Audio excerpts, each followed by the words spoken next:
Hello everyone, welcome to tasty dish by Sethu Palaniappan. இன்றைக்கி விநாயகர் சதுர்த்தி ஸ்பெஷலாக சிகப்பரிசி வச்சு பால் கொழுக்கட்டை ரெசிபி தான் பார்க்க போகிறாங்க. இந்த ரெசிபி செய்கிறதுக்கு ஒரு பாத்திரத்தில் 1 கப் சிகப்பரிசி சேர்த்துக்கிறேங்க. இதை 2 தடவை நல்லா கழுவிட்டு நல்ல தண்ணி விட்டு 3 மணி நேரத்துக்கு ஊற வச்சு எடுத்துக்கலாங்க. 3 மணி நேரத்துக்கு அரிசி நல்லா ஊறிடுச்சு. இப்போ தண்ணியை வடிச்சிட்டு ஜாரில் சேர்த்துக்கலாம். ஜாரில் சேர்த்துக்கிட்டு இருக்க அரிசியோட ஒரு பிஞ்ச் உப்பு சேர்த்துக்கிறேங்க. இதை கிரைண்ட் பண்ணி எடுத்துக்கலாம். இந்த மாதிரி அரைச்சி எடுத்துக்கிட்ட பிறகு இப்போ தண்ணி சேர்த்துக்கிறேங்க. எந்த கப்பில் அரிசி எடுத்தீங்களோ அதே கப்பில் 1 கப் தண்ணி. இப்போ இதை கிரைண்ட் பண்ணி எடுத்துக்கலாம். இந்த மாதிரி ஃபைனாக கிரைண்ட் பண்ணி எடுத்துக்கிட்டாச்சுங்க. இப்போ அரைச்ச மாவில் 2லேருந்து 3 ஸ்பூனுக்கான மாவு ஒரு கிண்ணத்தில் எடுத்து வச்சுக்கோங்க. இப்போ பால் கொழுக்கட்டைக்கு வெல்லம் கரைச்சி எடுத்துக்கலாங்க.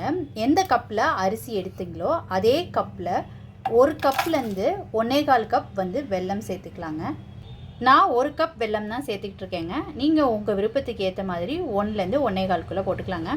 இப்போ இதோட ஒரு 1/4 டம்ளர் தண்ணி சேர்த்துக்கிறேன். இப்போ இதை கரைச்சி எடுத்துக்கலாங்க. வெல்லம் கரைஞ்சதுக்கப்புறம் இதை வடிகட்டி எடுத்துக்கலாங்க. பால் கொழுக்கட்டை பண்ணுறதுக்கு எல்லா ஐட்டம்ஸும் ரெடியாக இருக்குங்க. மாவு அரைச்சி ரெடி பண்ணி வச்சுருக்கிறேன். இந்த மாவுலேருந்து ஒரு 3 ஸ்பூன் மாவு ஒரு கிண்ணத்தில் ஊற்றி வச்சுருக்கிறேங்க. வெல்லம் கரைச்சி எடுத்து வச்சுருக்கிறேன் வடிகட்டிட்டு. இது முந்திரி பருப்பு பேஸ்ட் அரைச்சி வச்சுருக்கிறேங்க. ஒரு 5 முந்திரி பருப்பை சுடு தண்ணியில் ஊற வச்சுட்டு பேஸ்ட்டாக எடுத்து வச்சுக்கோங்க. இது அரை மூடி தேங்காவை பால் எடுத்து வச்சுருக்கிறேன். இது ஏலக்காய் தூள். இப்போ பால் கொழுக்கட்டை செய்யலாங்க. அரைச்சி வச்சுருக்கிற சிகப்பரிசி மாவை கிண்டிக்கலாங்க. இதுக்கு ஒரு கடாயில் எண்ணெய் இல்லாட்டினா நெய் விட்டுக்கோங்க. எண்ணெய் இல்லை நெய் விட்ட கையோடு இந்த அரைச்சி வச்சுருக்கிற மாவை இதில் சேர்த்துக்கிறேங்க. இப்போ இந்த மாவை கிண்டிக்கலாங்க.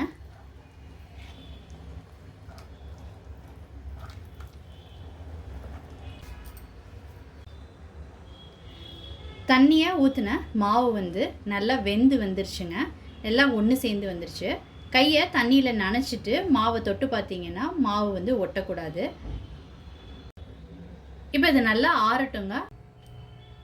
நல்லா ஆறுனதுக்கப்புறம் எல்லாத்தையும் ஒன்று சேர்த்து ஒரு உருண்டையாக பிணைஞ்சி எடுத்துக்கிட்டாச்சுங்க. மாவு இந்த மாதிரி நல்லா சாஃப்டாக இருக்கணுங்க. இப்போ இதை சின்ன சின்ன உருண்டைகளாக உருட்டி எடுத்துக்கலாம். இந்த மாதிரி உருட்டி எடுத்துக்கோங்க. நீங்கள் விருப்பப்படுற ஷேப்பில் விருப்பப்படுற சைஸில் உருட்டி எடுத்து வச்சுக்கோங்க. இப்போ பால் கொழுக்கட்டை பண்ணுறதுக்கு ஒரு அடிகனமான பாத்திரம் எடுத்துக்கோங்க. இதில் 1 டம்ளர் தண்ணி விட்டுக்கிறேன். 1 இல்லை 1.5 டம்ளர் சேர்த்துக்கோங்க. இதில் எடுத்து வச்சுருக்கிற வெல்லம் கரைசலை சேர்த்துக்கிறேங்க. இந்த வெல்லம் கரைசல் ஒரு கொதி வரட்டுங்க. வெள்ளை தண்ணி நல்லா கொதிக்க ஆரம்பிச்சிருச்சுங்க. இப்போ இந்த ஸ்டேஜில் உருட்டி வச்சுருக்கிற உருண்டைகளெல்லாம் போட்டுக்கலாம். தள்ளி தள்ளி போட்டுக்கோங்க. போட்ட உடனே கிண்ட வேண்டாங்க.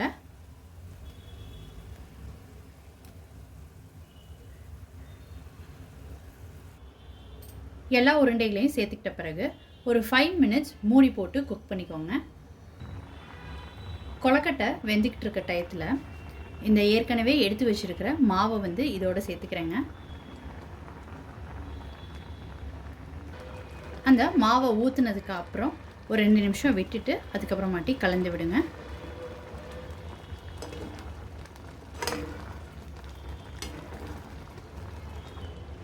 இப்போ கொழுக்கட்டை வெந்துச்சான்னு பார்க்கலாங்க. கொழுக்கட்டை நல்லா வெந்துடுச்சு. கொழுக்கட்டையெல்லாம் நல்லா வெந்துருச்சு. ஊற்றின மாவும் நல்லா வெந்து கெட்டியாக வந்துருச்சுங்க. இப்போ இந்த ஸ்டேஜில் முந்திரி பருப்பு அரைச்ச பேஸ்ட்டை சேர்த்துக்கிறேன். பால் சேர்த்துக்கிறேங்க.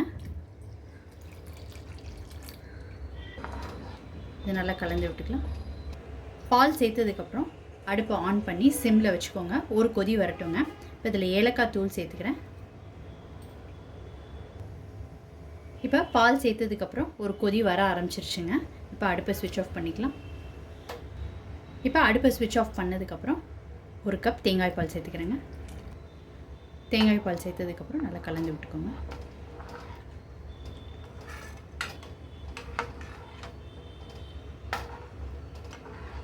ரொம்ப சூப்பராக அருமையாக ஒரு பால் கொழுக்கட்டை, சிகப்பரிசி பால் கொழுக்கட்டை ரெடி ஆயிடுச்சுங்க. நல்ல ஒரு க்ரீமி அண்ட் சூப்பரான சிகப்பரிசி பால் கொழுக்கட்டை ரொம்ப சூப்பராக ரெடி ஆயிடுச்சுங்க. இந்த விநாயகர் சதுர்த்திக்கு நீங்கள் இந்த ரெசிபி கண்டிப்பாக ட்ரை பண்ணி பாருங்கள். ட்ரை பண்ணிவிட்டு உங்களோட கமெண்ட்ஸை சொல்லுங்கள். உங்களுக்கு இந்த ரெசிபி பிடிச்சிருந்துச்சுன்னா லைக் அண்ட் ஷேர் பண்ணுங்கள் உங்கள் ஃபேமிலி அண்ட் ஃப்ரெண்ட்ஸ்க்கு. Tasty dish by Sethu Palaniappan சேனலை சப்ஸ்கிரைப் பண்ணுங்கள். நோட்டிஃபிகேஷன் பெல்லை கிளிக் பண்ணுங்கள் for more videos. Thanks for வாட்சிங்.